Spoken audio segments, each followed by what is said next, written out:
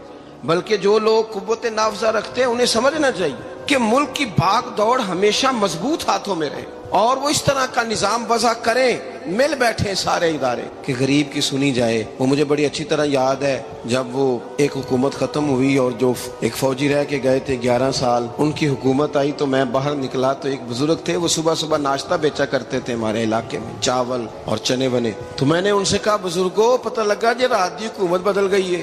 تو فرمان لگے پتر جیڑا مردی بھی آ جائے، میں تو یا چاول بیچ کے روٹی کھانی، ہمیں تو ان سے غرض ہی نہیں، اللہ جانے کون آیا کون گیا، تو کھیل تماشا بنایا ہوا ہے۔ تو جھوٹے کو جھوٹا کہیں۔ میرے ایک دوست ہیں الیکشن لڑتے ہیں، مجھے ایک دفعہ آ کے کہنے لگے آپ نے کبھی ووٹ نہیں ڈالا، اس دفعہ ضرور ڈالیں۔ میں نے کہا نہیں ڈالتا میں۔ کہنے لگے ووٹ قوم کی امانت ہے، تو میں نے کہا امانت کسی بے ایمان کو دے دوں؟ امانت تو امانت دار کو دی جاتی، نہیں سمجھے آپ بات؟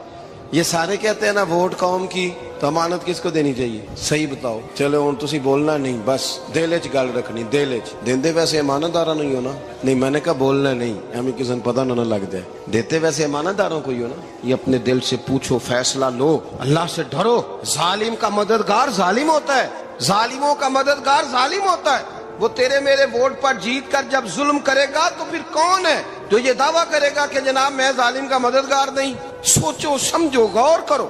امام حسین رضی اللہ تعالیٰ عنہ نے فرمایا سچ کو سچ کہیں گے، جھوٹ کو جھوٹ کہیں گے۔ یہ نہیں ہو سکتا کہ جناب ظلم ہوتا رہے اور چپ رہے۔ اور یہ سبق کہاں سے پڑھا انہوں نے؟ مولا علی شیر خدا سے۔ جب حضرت عثمان غنی رضی اللہ تعالیٰ عنہ پر بلوائیوں نے حملہ کیا نا، تو چونکہ حضرت عثمان غنی خالو تھے امام حسن اور حسین کے، حضرت عثمان خالو ہیں، سگے خالو ہیں، تو حضرت مولا علی شیر خدا نے یہ نہیں کہا کہ پتر اتنے بندے آ گئے ہیں، تلواریں ہیں، محاصرہ ہے، باہر نہ نکلنا، بلکہ حضرت مولا علی نے خود اپنے دونوں بیٹوں کو تلواریں پکڑائیں اور حضرت عثمان غنی کے دروازے پہ کھڑا کر کے کہا پتر خیال رکھنا تمہارے ہوتے ہوئے کوئی بھی شخص حضرت عثمان غنی کا دروازہ نہ کراس کر پائے۔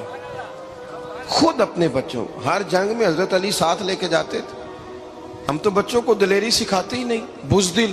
اور کچھ ہمیں بابے مل گئے، وہ کہتے ہیں منڈے نو سایا ہے، میں کہ بابے نو آپ سایا ہے، انہوں بھی کرو دم کراؤ، اس کو نظری سایہ آتا ہے۔ کیسے نادانوں سے پالا پڑ گیا۔ کیا ہوتا ہے وہ سایہ؟